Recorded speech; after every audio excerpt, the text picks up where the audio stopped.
Hey everybody, just had a great time trying out God mode. It took a lot longer than I thought it should, but so I thought I'd make this video to see to help anybody out who be interested. This is basically stuff I wish I knew beforehand as I did God mode. So it's kind of just some pointers and tips. You could make things a lot easier for you if you learn from other people's mistakes, OPM. So here are just some key points that I feel like would be helpful if you decided you wanted to give it a try, which I think everybody should because I think you just learn a lot from this task of putting in the God mode cheat. So admittedly I cheated a little bit and I looked at the staff's implementation of God mode here, and that gave me the algorithm how they solved the problem. So it's a bit of a spoiler alert if you want to know. But all you do is you do the first row and then the first column, and then you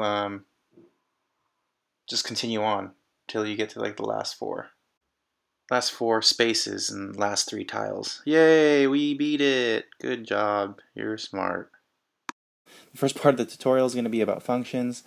Then I'll talk a little bit more about the algorithm and give you some general equations to help you navigate your way around the board. And then finally some general tips and tricks without giving you too much code because that's cheating. So for functions, one thing I've learned really helped me out, I wish someone would have told me, is to put a lot of pseudocode into your code just so you're oriented and you know what to do. Another thing is to put some error checking. I wish somebody would have told me that. And so yeah, as an example here, I'm going to give you a function called space up, and it's basically it just moves your space up one. So again, I'll show you the pseudocode for that. I'll show you how you can put some error checking into this function, and so we'll just overview this real quick. So the first thing you want to do when writing space up is you want to find the space, then you just want to swap the tiles. So this is simple pseudocode, and it breaks things up into two parts. So the first part let's talk about is finding the space. All you do is you cycle through all the i's and j's that are possible for your board. It's essentially 1 through D. But remember, because it's counting, actually, that's going to be 0 through D minus 1. Again, I've had a lot of trouble with that, but this is just an overview. So if the board ij is equal to the space value, then you save that I and j. And so what you've done is you've essentially found where space was. Then the next thing you do is you want to move the space up. So all you really need to do there is swap the tiles. So you know board ij, because you've saved them, is the space tile. And to move it up, you have to go a row up, which means a row less. So you're subtracting 1 from I. And then you want to make that top tile the space now. So I minus 1 j is equal to space. And, this is basically a general view of the code you'd be doing. So in terms of error checking, especially for the space moving functions, I find it really easy to put just a print f function. So you know that if you're on the top row, which is I equals 0, you can't go up. So my error checking was to just print f s up error, and then a thing that got me all the time is I was actually printing f, but because the function's moving so fast, you really can't see it, so you have to put a pause, a usleep function in there to kind of make sure that it's displayed on the board long enough for you to read it. But yeah, that's an overview of functions. Generally, again, write a lot of pseudocode, and then you could put some error checking, but essentially you're removing a lot of the ugly, messy coding like this by just kind of hiding it away in this like s up function. So you could have other functions like s left, space right. You could have an align function. You can have a function that moves tiles, which we'll talk about later. But yeah, functions really make the job more human because you're actually reading and what you're doing. So for the sake of this tutorial, I'm going to use the convention of row column. So if this was a 3 by 3 matrix, This would be 0, 0 would be the first item, 0, 1, second item, 0, 2 would be the third, and then we'll just go down and over. This will be the second row, but we label it the one row, 0 column, 1 row, and you get the point, right? So here's the rest of the tiles, and it's kind of weird because this 0 and 1 thing really throws things off, but that was kind of one of the things I was learning from doing this project. But yeah, just remember that counting starts from 0. So alright, so now I'm going to go over the algorithm real quick from a function perspective. I think it'd be easier to break shut up, dog. I think it'd be easier to break up the algorithm into certain parts. So for example, when doing God mode, you'd look at this part as the first row, and then there's you wouldn't go from beginning to end. I think it'd be easier if there was like an edge column that handled these last two tiles, and then the first column, and then the last bit of the first column, and so on until you get to the end of the matrix.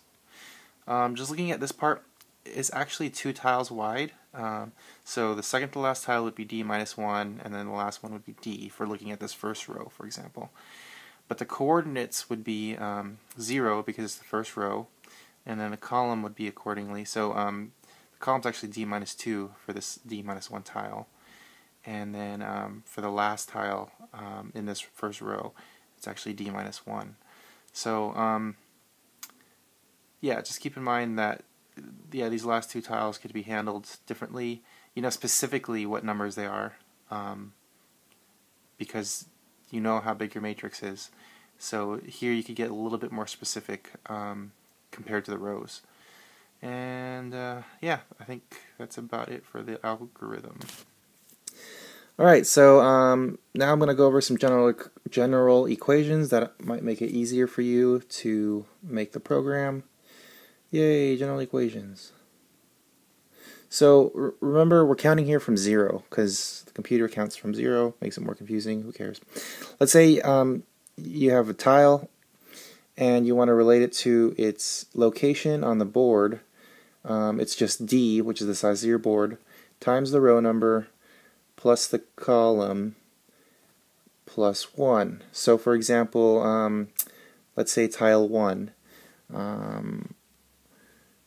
The address for that is going to be in the 0 row, 0 column, right? So if I just plug that into here, I get 0 for your row and 0 for your column. Then D times 0 would get 0, so that would go away. And column is 0 plus 1, so then there you go. Your 0, 0 is attached to your 1, 1. So just remember, D times row plus column plus 1. But let's say you wanted to find your column number and you want to relate it to your tile. So then that's just going to be your row is just going to be equal to, oops, a little too fast there. Damn it. Anyways, here it is. Your row is equal to your tile divided by D, and your column number is just going to be your tile number divided, or sorry, mod D minus 1. Alright. So here it is again, just for your notes. Tile equals D times row plus column plus 1. Your row would be equal to tile over D, and your column would be tile mod D minus 1. I think that might be helpful. Some general equations in making God mode. So tips and tricks. Here we go. So usually the line function would be like a void function, and you could input a tile, and so that would find the space.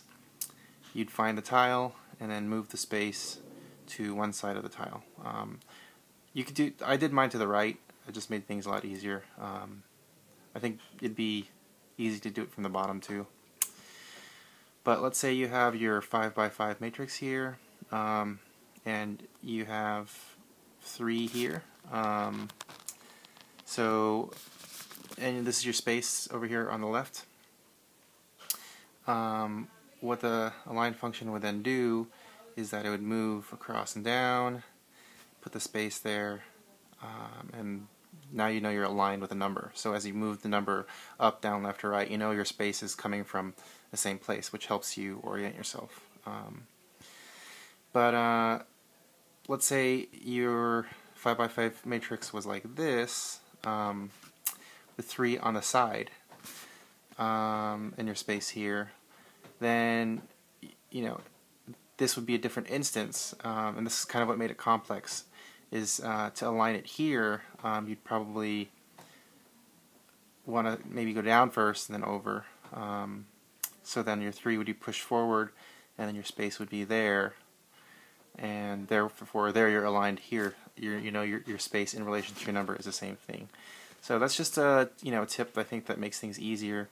That way all your heavy coding is in the align function and the space moving function.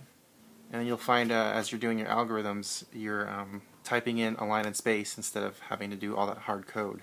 So that's all I think I have time for now. If you have any questions, go ahead and let me know. But just to review, we went over some functions that made coding a lot easier. Make sure you use a lot of pseudocode. You could put some error checking in your functions. Do an algorithm. General equations. We went over that. It's tile equals d times row plus column plus 1. And some tips. You might want to get an align function. It always keeps your space aligned to your number, either to the right or the bottom. So that's pretty much it. If you have any questions, you can email me at jason@empiricaldata.me, or catch me on Twitter at jempirical. Yeah, thanks a lot. Bye.